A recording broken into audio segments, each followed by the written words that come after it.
कर सलामी देते हैं उन्हें जो इसके असली हकदार हैं। मिट्टी का हर एक कतरा उन्हीं का कर्जदार है। सर्वप्रथम मैं सम्मानीय मंच को नमन करती हूँ और यहाँ विराजित सम्मानीय निर्देशक महोदय, देवता तुल्य शिक्षक भाई एवं बहन सभी को मैं नमन करती हूँ। मैं सुहानी कुमारी वर्ग 6 की छात्रा आप सभी के बीच गणतंत्र दिवस के शुभ अवसर पर अपने विचार प्रकट करूंगी। सबसे पहले आप सभी को गणतंत्र दिवस की हार्दिक शुभकामनाएं। हम बहुत ही सौभाग्यशाली हैं जो स्वतंत्र भारत में जन्म लिए कि जब हम फिरंगियों के फेरे में फंस गए थे तो रंग दे बसंती चोला की एक आवाज पर टोले के टोले उमड़ आते थे और उनके वंदे मातरम के नारों से खून में आने वाला 5 डिग्री का तूफान अंग्रेज शासकों के जड़ों में तूफान ला देता था। लोग मर जाते थे, मिट जाते थे, फांसी के फंदों पर चढ़ जाते थे, तो भी वो अपनी देशभक्ति साबित कर रहे होते थे क्योंकि उस समय की देशभक्ति कसौटी थी।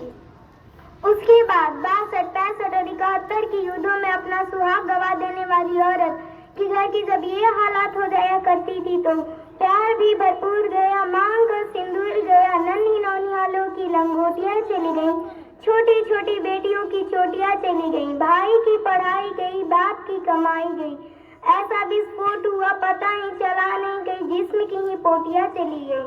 आपके लिए तो एक आदमी मरा है साहब, किंतु मेरे घर की तो रोटियां ही चली गई। वाले हालात पैदा हो जाने के बाद भी एक माँ अपने बेटे को सरहद पर दुश्मनों की धज्जियां उड़ाने के लिए भेज दिया करती हैं और उसे यह पत्र लिखाकर भेजती हैं कि अम्मा ने खत लिखा है बड़े ही चाव से, कि अम्मा ने खत लिखा है बड़े ही चाव से, पुत्र मेरे ना घबरा जाना, 1 इंच भी ना पीछे हटना, चाहे इंच इंच कट जाना।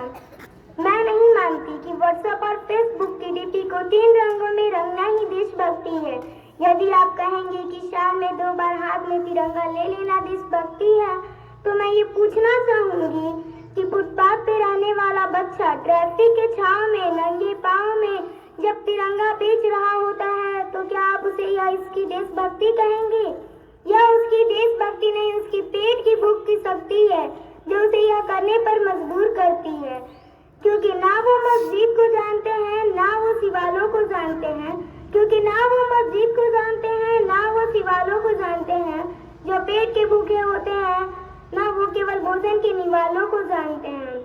कि हर एक देशद्रोही समझ सके कि अगर तू परिंदा है तो ये आसमान तेरा, अगर तू दरिंदा है तो ये शमशान तेरा, भाईचारे से रहना है तेरा इस जमीन पे, वरना ये कब्र भी तेरा और कब्रिस्तान भी तेरा।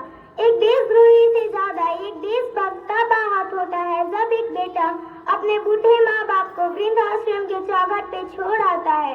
करा उठती है उसकी देशभक्ति जब मुसीबत में फंसे लोगों की जान बचाने से ज्यादा हम अपनी सेल्फी लेकर लाइक बढ़ाने में लगे रहते हैं। आजकल उस दौर की युवा जिनके उसके ऊपर जिम्मेदारी है अपने राष्ट्र, अपनी समाज और अपनी देश की, आज वो युवा 4 बाई 4 इंच की छोटी सी स्क्रीन पर अपनी उंगलियों के घर्षण मात्र से अपनी भावनाओं की मोदी भेज रहा है। 4 बोतल वोट का काम मेरा रोज का, भाग्य का भविष्य तबाह कर रखा है इन्होंने। न सरकार मेरी है न रब मेरा है, न सरकार मेरी है न रब मेरा है, न ही ये बड़ा सा नाम मेरा है। बस इतनी सी बात की गुरूर है मुझे कि मैं भारत की हूँ और ये भारत मेरा है। एक वैचारिक बीमारी भी हमारे समाज में नजर आती है। कहा जाता है कि हम दुनिया की सबसे बड़ी लोकतंत्र हैं, जहाँ हिंदू पैदा होते हैं, सिख ईसाई मुस्लिम भी पैदा होते हैं। बदकिस्मती यह है कि यहाँ इंसान पैदा नहीं होते और हमारे विचारों से ना ही हिंदू की जरूरत है और ना ही मुसलमान सिख ईसाई की। जो राष्ट्र निर्माण के लिए जरूरत है तो केवल अच्छे इंसान की। जरा सोच कर देखिए, पेड़ पौधे सखाए भी परेशान हो जाए जब